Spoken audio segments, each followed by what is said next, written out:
Ritorna la 56esima edizione del concorso nazionale corale Trofei Città di Vittorio Veneto, 15 cori provenienti da 16 regioni italiane, 20 le competizioni.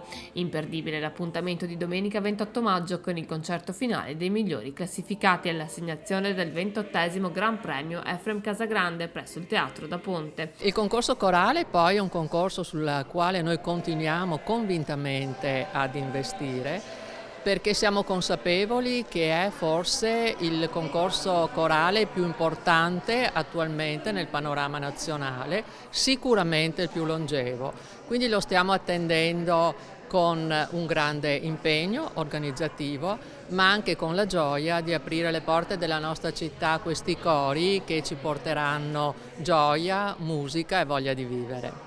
Un evento che vede il Consorzio del Prosecco DOC in prima linea per il sostegno dell'iniziativa in sinergia con l'amministrazione comunale. È una tradizione e molti sono gli eventi tradizionali che continuiamo a coltivare in città. Il fatto che siano tradizionali poi non è che faciliti il nostro lavoro, non è che si arrangino da solo a permanere nel tempo e quindi questo comporta un grande sforzo per l'amministrazione, ma lo facciamo volentieri proprio per essere tradizionali nelle belle cose che facciamo. Il concorso nazionale corale Trofei Città di Vittorio Veneto dimostra di essere un appuntamento atteso e molto gradito dal pubblico, confermato il coordinamento artistico a Carlo Berlese. I cori di oggi sono molto strutturati, hanno repertori molto rinnovati, abbiamo lavorato molto anche sui compositori, l'Italia corale è cresciuta sia su tutti i fronti fino a essere anche in Europa considerata una delle nazioni leader della coralità